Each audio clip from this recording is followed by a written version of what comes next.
الحمد للہ رب العالمین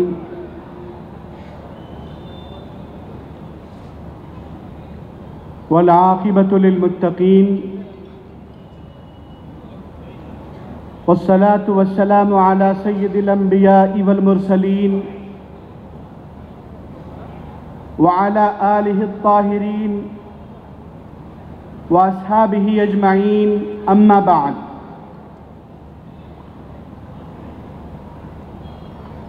قال اللہ تبارک و تعالی فی کلامہ العظیم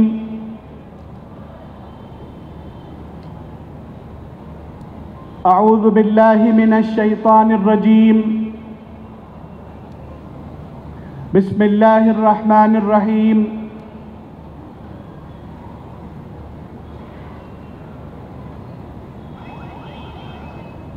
وما ارسلناک الا رحمتا للعالمین صدق اللہ المولانا العظیم۔ وقال تعالی ان اللہ وملائکتہ یصلون علی النبی یا ایہا الذین آمنوا صلوا علیہ وسلموا تسلیما اللہم صل علی سیدنا شفیعنا حبیبنا نبینا مولانا محمد بارک وسلم۔ تعالی اللہ ذات مصطفیٰ کا حسن لاسانی، تعالی اللہ ذات مصطفیٰ کا حسن لاسانی کہ یکجا جمع ہیں جس میں تمام اوصاف امکانی، کہ یکجا جمع ہے جس میں تمام اوصاف امکانی، دعائے یونسی خلق قلیلی صبر ایوبی، دعائے یونسی خلق قلیلی صبر ایوبی، جلال موسوی زہد مسیحی حسن کنعانی صلی اللہ علیہ وسلم۔ ڈھونڈنے والا ستاروں کی گزرگاہوں کا، ڈھونڈنے والا ستاروں کی گزرگاہوں کا، اپنے افکار کی دنیا میں سفر کر نہ سکا، جس نے سورج کی شعاعوں کو گرفتار کیا، زندگی کی شب تاریک سحر کر نہ سکا۔ شہنشین پر تشریف فرما تقدس مآب حضرت مولانا مقبول ملت سید احمد پاشا قادری صاحب حفظہ اللہ تعالی، معتمد عمومی کل ہند مجلس اتحاد المسلمین و رکن اسمبلی یاقوت پورہ، مجلس اتحاد المسلمین کے معزز اراکین اسمبلی، قائدین، علماء کرام، مشائخ اعظام اور حاضرین محترم، سوشل میڈیا کے ذرائع سے سننے والے مرد و خواتین، السلام علیکم ورحمۃ اللہ وبرکاتہ۔ عزیزان گرامی، آپ کے اور ہمارے لیے سعادت مندی کا موقع ہے کہ ہم رسول پاک صلی اللہ علیہ وسلم کی میلاد کے موقع پر مناسبت سے اس عظیم الشان جلسے میں جمع ہیں۔ یہ تاریخ ساز جلسہ اس بات کا اعلان کرتا ہے کہ مسلمان اپنے نبی علیہ السلام سے کیسی قلبی وفاداری، عملی وفاداری اور تعلق قاطر رکھتے ہیں۔ عزیزان گرامی، آج ہم جس دور میں اپنی زندگی گزار رہے ہیں، یہ ایک حقیقت ہے کہ رسول پاک علیہ السلام کی جب بعثت ہوئی تو دنیا میں 3 تہذیبوں کا بڑا عمل تھا۔ ایک تو عرب تہذیب، دوسرے ایرانی تہذیب اور تیسرے رومی تہذیب۔ پوری دنیا میں ان 3 تہذیبوں کو مقام و مرتبہ حاصل تھا، اور ادھر روم اور ایران کی طرف دیکھا جائے تو یہ دونوں سپر پاور کہلاتے تھے۔ باقاعدہ ایک رومن امپائر کھڑا تھا، اس کے بالمقابل فارس کا ایک مکمل نظام تھا جس کو آپ اور ہم ایران کے نام سے یاد کرتے ہیں۔ رومن امپائر کا پایہ تخت اٹلی تھا اور آدھی دنیا سے زائد مقام پر ان کو رتبہ حاصل تھا۔ ایسے میں نبی پاک صلی اللہ علیہ وسلم کی بعثت ہوتی ہے، اور صرف یہی نہیں کہ انہیں اپنے اپنے طور پر ایک مقام اور مرتبہ حاصل تھا، باقاعدہ ان کے لقب مقرر تھے۔ جو رومن امپائر ہے اس کے بادشاہ کو قیصر کے نام سے یاد کیا جاتا تھا، اس کے بالمقابل ایران کا جو بادشاہ ہے وہ کسریٰ کہلاتا تھا۔ ان حالات میں ان تمام بادشاہوں کا مقصود اپنے جاہ و جلال کو بلند کرنا، مادیت، عیش پرستی اور اپنے آپ کو دنیا میں دوسروں کے مقابل بڑا سمجھنا تھا۔ کوئی عظیم مقاصد، انسانیت کے بنیاد پر مقاصد، انسانی حقوق کی بنیاد پر کوئی مقصد ان کے پاس تھا، نہ ان کا کوئی لائحہ عمل تھا۔ عزیزان گرامی، ایسے دور میں نبی آخر الزماں صلی اللہ علیہ وسلم کی بعثت ہوتی ہے اور اللہ فرماتا ہے وَمَا أَرْسَلْنَاكَ إِلَّا كَافَّةً لِلنَّاسِ، اے حبیب آپ کسی خاص علاقے کے لیے، خاص مقام کے لیے، خاص ریجن کے لیے اور خاص لوگوں کے لیے نہیں بھیجے گئے، آپ ساری انسانیت کے لیے مبعوث فرمائے گئے۔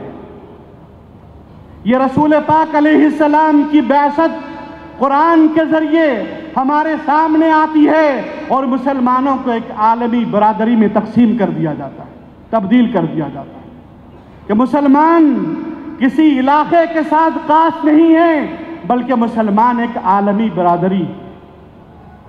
اور رحمت عالم صلی اللہ علیہ وسلم کی تعلیمات کا خلاصہ بھی یہی ہے کہ آپ نے مادیت کی بنیاد پر، شخصی بنیادوں پر اور اپنی ذات کی بنیاد پر یا پھر عشرت کو بنیاد بنا کر فیصلے نہیں کیے، بلکہ آپ نے وہ تعلیمات عطا فرمائیں جس نے انسانیت کو رعب و دبدبہ عطا کیا، انسانی زندگی کو زندگی گزارنے کے رمز سکھائے، انسان کو انسان بنایا اور انسان کو عظیم مقام عطا فرمایا، انسان کے سامنے زندگی گزارنے کے اعلیٰ و عرفہ راستے کھول دیے، وہ رحمت عالم صلی اللہ علیہ وسلم۔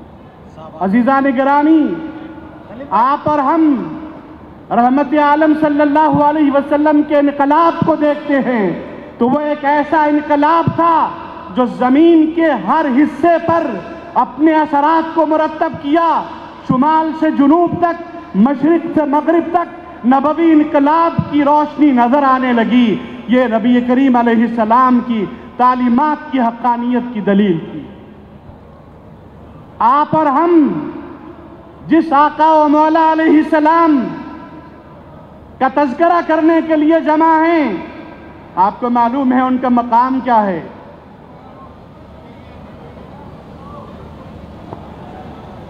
ان کا مرتبہ کیا ہے؟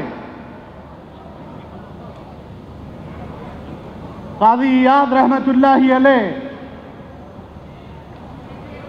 الشفاء بتعریف حقوق المصطفیٰ میں حضرت جبرائیل کا قول نقل فرماتے ہیں،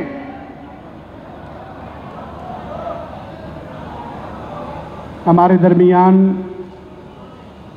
صدر کل ہند مجلس اتحاد المسلمین، نقیب ملت الحاج اسد الدین اویسی صاحب تشریف فرما ہیں۔ آپ حضرات اطمینان سے تشریف اپنی جگہ بیٹھیں۔ قاضی عیاض رحمت اللہ علیہ ایک قول نقل فرماتے ہیں۔ کس کا قول ہے؟ جبرائیل علیہ السلام کا۔ اس روایت کو بیان کرنے والی ام المومنین سیدہ عائشہ رضی اللہ عنہا ہیں۔ حضرت جبرائیل فرماتے ہیں قلبت مشارق الارض ومغاربها فلم اجد رجلا افضل من محمد صلی اللہ علیہ وسلم، کہ لوگوں میں نے زمین کے مشرق و مغرب کو کھنگال ڈالا لیکن میں نے کسی انسان کو نبی پاک علیہ السلام سے افضل نہیں دیکھا۔ یہ حضور کا مقام ہے، یہ رسول پاک علیہ السلام کا مرتبہ ہے۔ اور عزیزان گرامی، میں بات علم کی کر رہا تھا، حضور پاک علیہ السلام کے علم کا عالم کیا ہے؟ مسند احمد بن حنبل کی حدیث اگر میں آپ کو سناؤں تو شوق کے مارے آپ کی کیفیت تبدیل ہو جائے گی۔ رسول پاک علیہ السلام مسجد نبوی میں تشریف فرما ہیں، مجلس نبوی منعقد ہے، صحابہ کا جھرمٹ اطراف میں ہے، ایک صحابی تشریف لاتے ہیں، ان کا نام حضرت وابصہ جوہانی رضی اللہ عنہ ہیں۔ جب وہ آگے بڑھنا چاہتے ہیں تو صحابہ انہیں روک دیتے ہیں، تو صحابہ روکنے کے بعد رسول کریم صلی اللہ علیہ وسلم کے قریب آنے کے خیال میں وہ کہتے ہیں ادعونی، لوگوں مجھے چھوڑ دو، جانتے ہو مجھے کائنات میں سب سے محبوب ذات محمد عربی صلی اللہ علیہ وسلم کی۔ حضور یہ کلمات سن لیتے ہیں، فرماتے ہیں ادعوہ، اے میرے صحابہ وابصہ کو چھوڑ دو۔ حضرت وابصہ آگے بڑھتے ہیں، رسول پاک علیہ السلام فرماتے ہیں ادنو یا وابصہ، وابصہ قریب آؤ۔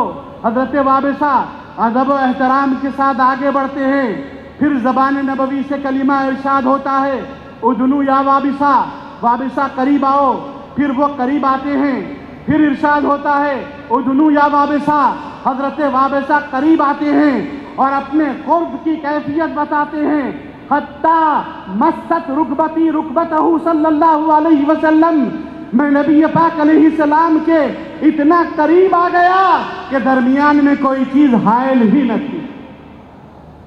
پھر میں نے کچھ کہنا چاہا تو رحمت عالم صلی اللہ علیہ وسلم نے فرمایا وابصہ تم جو سوال کرنا چاہتے ہو تم بتاؤ گے یا میں بتاؤں؟ حضرت وابصہ شوق میں کہتے ہیں اخبرنی یا رسول اللہ، اے اللہ کے نبی آپ ہی بتائیں میرا سوال کیا ہے؟ تو رسول پاک علیہ السلام مسکراتے ہیں۔ اس کے بعد حضور کریم علیہ السلام اپنی انگلیوں کو یکجا فرماتے ہیں، ان کے سینے پہ رکھتے ہیں اور فرماتے ہیں وابصہ استفتی قلبک، سنو تم مجھ سے پوچھنا چاہتے تھے شر کیا ہے اور خیر کیا ہے، اچھائی کیا ہے اور برائی کیا ہے، نیکی کیا ہے اور بدی کیا ہے؟ اے وابصہ اب اس کا جواب میں تم کو نہیں دیتا، میں نے اپنا دست مبارک تمہارے سینے پہ رکھ دیا ہے، اب تم کچھ جواب دے سکو گے۔ جو چیز تمہارے دل میں خوشی کے ساتھ آئے وہ خیر ہے اور جو تنگی کے ساتھ آئے وہ شر ہے۔ محبوبیت کا عالم دیکھیے، عظمت و مرتبہ دیکھیے نبی کریم علیہ السلام کا کہ کیسا جان رہے ہیں۔ سائل نے سوال بھی نہیں کیا اور آپ جواب دے رہے ہیں، سوال بھی مکمل نہیں ہوا کہ ادھر سے جواب آیا، سوال کرنے کی مہلت ہی نہیں دی گئی، سوال بھی بتایا جواب بھی بتایا اور سوال جواب ہی نہیں بتایا بلکہ اس کے بعد کے لیے ان کے دل کو ایسا کشادہ کر دیا کہ ان کا دل خود جواب دینے کے قابل بن گیا۔ یہ ہے رحمت عالم صلی اللہ علیہ وسلم۔ روح البیان میں علامہ اسماعیل حقی علیہ الرحمہ عظمت و شان رسالت کے حوالے سے ایک اور بات بیان فرماتے ہیں، سورہ والضحیٰ کی تفسیر کے ضمن میں والضحیٰ واللیل اذا سجا، علامہ اسماعیل حقی والضحیٰ کے 17 معنی بیان کیے ہیں۔ 17 معنی میں ایک معنی یہ ہے اے حبیب مجھے قسم ہے تیرے نور علم کی جس سے کوئی چیز چھپتی نہیں۔ کیا مقام ہے کہ رسول پاک علیہ السلام کا نور علم اس قدر بلند و بالا ہے کہ کوئی چیز اس سے چھپتی نہیں ہے۔ واللیل اذا سجا، اس کے بھی علامہ اسماعیل حقی نے 17 معنی بیان کیے اس میں ایک معنی یہ ہے، قسم ہے اے حبیب آپ کے دامن لطف و کرم کی جس میں گنہگار چھپتا ہے تو کسی کو نظر نہیں آتا۔ رسول کریم علیہ السلام کا دامن لطف و کرم ایسا عظیم کہ اس میں گنہگار چھپ جائے کوئی فرشتہ دیکھ نہیں پاتا۔ لیل کے معنی رات کے بھی ہیں، لیل کے معنی ستر کے بھی ہیں، لیل کے معنی پردہ کے بھی ہیں، لیکن یہاں وہ ستر ہے جس کو نبی پاک علیہ السلام کے دامن لطف و کرم سے تعبیر کیا گیا۔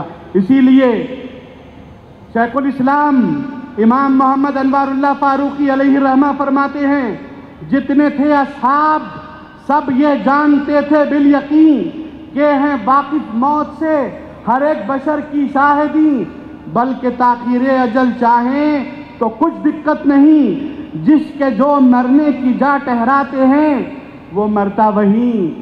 یہ بات بانی جامع نظامیہ لکھتے ہوئے بدر کا تذکرہ کرتے ہیں کہ نبی کریم علیہ السلام نے پہلے ہی لکیر کھینچ دی، فرمایا یہاں ابو جہل مرے گا، یہاں عتبہ مرے گا، یہاں شیبہ مرے گا۔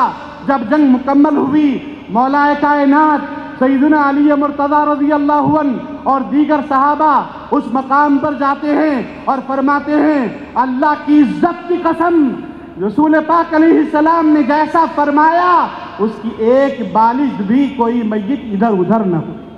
حالانکہ جنگوں میں مقام کیفیت تبدیل ہوتی ہے، کوئی اس کو بتا نہیں سکتا۔ عزیزان گرامی، نبی پاک علیہ السلام کا یہ مقام ہے، یہ مرتبہ ہے کہ آپ کو اللہ نے محبوبیت کی سب سے اعلیٰ منزل عطا فرمائی۔ آپ سے بڑھ کر کوئی منزل نہیں۔ بلغ العلا بکمالہ کشفت دجا بجمالہ حسنت جمیع خصالہ۔